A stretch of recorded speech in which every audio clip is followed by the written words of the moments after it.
Le Seigneur soit avec vous. Et avec votre esprit. Évangile de Jésus-Christ selon saint Jean. Gloire à toi, Seigneur.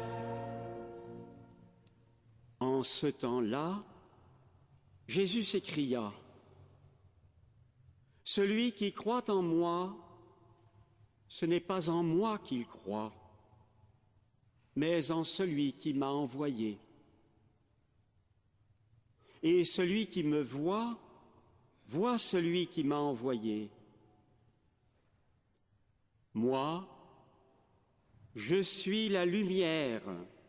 Je suis venu dans le monde pour que celui qui croit en moi ne demeure pas dans les ténèbres. Si quelqu'un entend mes paroles et n'y reste pas fidèle, moi, je ne le juge pas, car je ne suis pas venu juger le monde, mais le sauver. Celui qui me rejette et n'accueille pas mes paroles aura pour le juger la parole que j'ai prononcée. C'est elle qui le jugera au dernier jour. Car ce n'est pas de ma propre initiative que j'ai parlé. Le Père lui-même qui m'a envoyé m'a donné son commandement sur ce que je dois dire et déclarer. Et je sais que son commandement est la vie éternelle. Donc, ce que je déclare, je le déclare comme le Père me l'a dit. Acclamons la parole de Dieu. Louange à toi, Seigneur Jésus.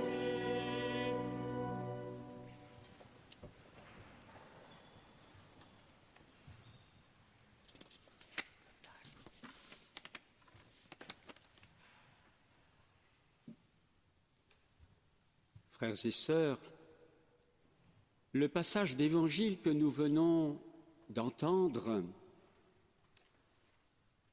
nous évoque, et cela est très important pour nous, l'unité profonde qui est établie entre le Fils et le Père.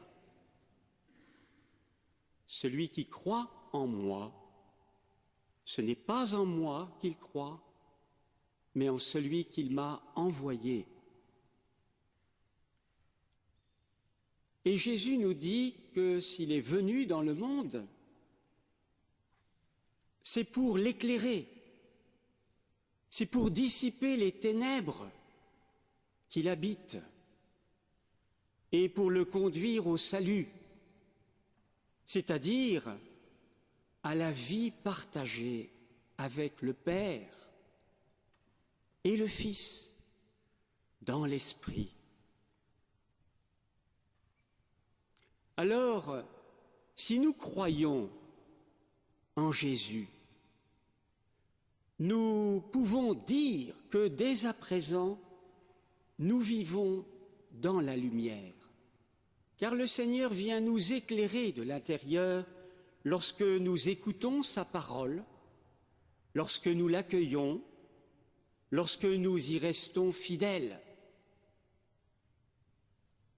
Et ce qui est très important pour nous, aux heures où nous avons tendance à être tristes, parce que nous savons que nous sommes pécheurs, que nous sommes loin de ce que Dieu attend de nous, c'est d'entendre cette parole. Moi, je ne suis pas venu pour juger le monde, mais pour le sauver.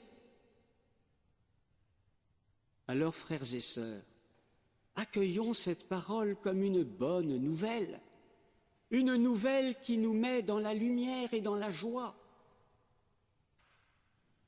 Mais aussi faut-il que nous mettions en pratique la parole que nous entendons, que nous la laissions prendre chair en nous, que nous la laissions nous transformer de l'intérieur pour rayonner sur le monde.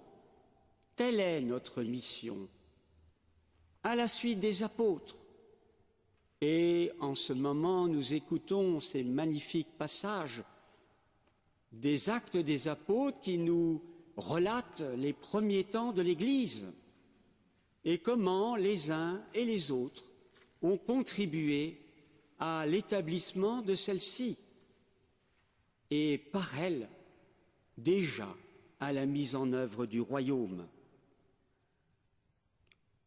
Alors, soyons-en convaincus, nous avons chacun une mission, comme Thérèse a eu une mission d'abord de prière, et de prière pour les missionnaires, une mission de vie fraternelle, de rayonnement dans sa communauté,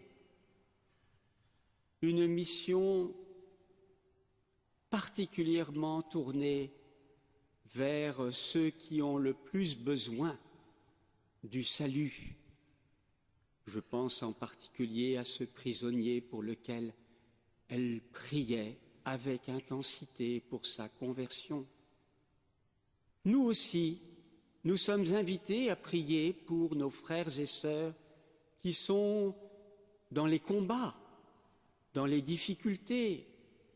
Combien ils sont nombreux aujourd'hui quand nous regardons les familles désunies, quand nous regardons les jeunes blessés par des adultes, quand nous regardons les prisonniers, tous ceux qui sont détenus pour de longues peines. Et à l'hôpital, naturellement, je rencontre aussi ces hommes lorsque je vais leur apporter la communion le dimanche, parce qu'il y a aussi des prisonniers qui ont à vivre dans l'hôpital une guérison physique bien sûr, mais aussi une guérison intérieure. Et combien de malades vivent à travers la maladie un chemin non seulement de souffrance, mais aussi un chemin d'amour. La passion, ne l'oublions jamais, ce n'est pas seulement pour Jésus la souffrance de porter la croix, de porter les péchés du monde, mais c'est aussi le lieu de l'expression d'un amour immense pour l'humanité. Vous le savez bien, ce mot passion, ainsi, a plusieurs facettes. L'amour passionné de Dieu pour l'humanité, Jésus l'a vécu et continue à le vivre pour nous. Alors, frères et sœurs, n'ayons pas peur, comme le disait le pape Jean-Paul II, n'ayez pas peur. Croyez que Dieu vous aime, chacun, chacune d'entre vous, avec une même intensité d'amour. Et si nous sommes pécheurs, rappelons-nous ce que nous dit saint Jean dans sa première lettre. Si notre cœur nous condamne, Dieu ne nous condamne pas, car il est venu justement pour nous sauver. Là où c'est grave, c'est quand nous ne reconnaissons pas que nous sommes pécheurs et que nous avons besoin du salut. Alors, à chaque Eucharistie, nous disons « Agneau de Dieu, qui porte et qui enlève le péché du monde, prends pitié de nous. » Eh bien, ce don de Jésus, nous savons qu'il nous est donné à chaque Eucharistie, et qu'en chaque Eucharistie, lorsque nous consommons le corps du Seigneur, nous ressuscitons avec lui en devenant membres de son corps ressuscité qu'est l'Église. Alors, même s'il y a des difficultés, des combats, soyons certains que le Seigneur est vainqueur en nos vies et qu'il nous apporte le salut, maintenant et jusque dans l'éternité. Amen.